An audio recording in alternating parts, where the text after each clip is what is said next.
Hey everybody, it's Ms. Williams, and this is for your statistics course, Chapter 1, Section 2. The name of this section is Displaying Quantitative Data with Graphs. Last time we were doing categorical variables, now we're doing quantitative. Alright, so we're going to start with dot plots, and we've already seen a dot plot when we did the activity in the introduction where we made a dot plot in class of how many females were picked when we did our simulation, how many females were picked for the promotion. Okay. Dot plot is one of the simplest graphs to construct and interpret. Each data point is a dot written above a number line. And here's an example of a problem. You can read through that if you want to, and go ahead and put this in your notes as an example of a dot plot. All right. So here we're going to, how can you examine the distribution of a quantitative variable? Well, you're going to look at several things. You're going to look at the overall pattern and any striking departures. All right, and what that means is when you describe the overall pattern, you want to look at three things: the shape, the center, and the spread of your data. All right, the striking departures are going to be your outliers, an individual value that falls outside the normal pattern. Okay, so you can remember shape, center, spread, and outliers by using the acronym SOX. Shape, outliers, center, spread. Okay. So how do you describe shape? Shape is, it can be symmetrical.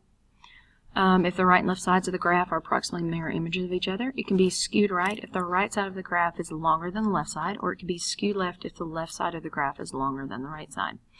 What I always try to remember, and this is actually a picture that's in your book, is that if it's skewed to the left, you would be like on a mountain and you would want to sled down the nice little slope.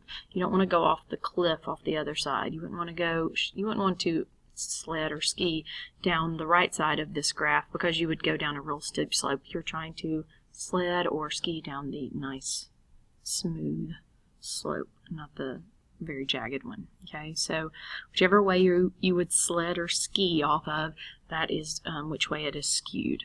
Okay. Another way you can describe this is monimodal, when the graph has a single peak, bimodal, when the graph has two clear peaks, or multimodal, when there are more than two peaks. So this is a graph of a bimodal graph because you can clearly see two peaks in this data. Now, there are ways that you can compare two different sets of distributions, and the first way that we're going to talk about is a stem plot or a stem and leaf plot. You've probably done these before. But to make a stem and leaf plot, first you have to start with your stem. And the stem is all the numbers of the data except the last digit. And you're going to write the stems vertically with the smallest at the top. Okay, so it depends.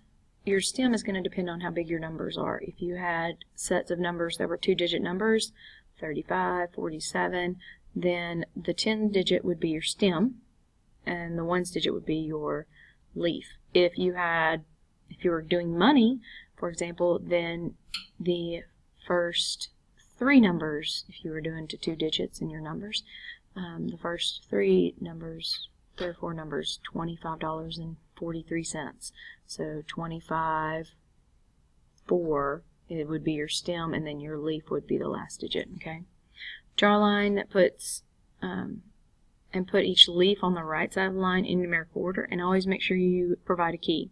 You can also split your stems and have it, or you can do a back-to-back stem plot. Stem in the middle. Back-to-back stem plots where the stem is in the middle and then the leaves are on both sides. And the leaves are written in order going away from the center. So smallest numbers closest to the center and then working your way out. And here is an example of a back-to-back stem plot. So if you look, the 2, 2 on the male side, they write in the key that the 2/2 represents 22 pairs of shoes. So I had a male that had 4 pairs of shoes, but the smallest number of shoes that a female would have would be 13. All right. The largest number of shoes that a male had was 38, and the largest number of shoes that a female had was 57 pairs of shoes. Okay, that's how you read that graph. And finally, another way to compare distributions is with a histogram. You either divide your data into classes of equal width, find the count or percent of individuals in each class, label your scale label and scale your axis and draw the histogram. All right. Make sure you use histograms wisely. Don't confuse them with bar graphs. Bar graphs are used for categorical data. Use percents instead of counts on the vertical axis when you compare distributions with different numbers of observations. And finally, just because data looks nice doesn't mean it is a meaningful display of data. Here is why you use histograms. So as you can see, what we've done is these are the 50 states is what it is, and the percent of foreign-born residents in those states. Well, this is the first graph is a dot plot, and what they've done is they've made a dot plot of all the 50 states.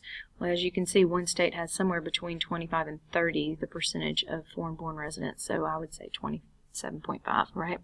So what we're going to do is group these together, and we're going to go from 0 to 5. Now, it doesn't matter if you include 5 under or above, but you have to be consistent the whole way through. So this particular dot plot goes 0 to less than 5, and then 5 and less than 10, 10 less than 15. All right, and now I can clearly see that most of the percent of foreign-born residents fall between 0 and 5, that 20% of the states have between 0 and 5% of foreign-born residents. Okay, we'll do some more of these in class, so make sure you get all these down and write examples in your notes, not just all the words.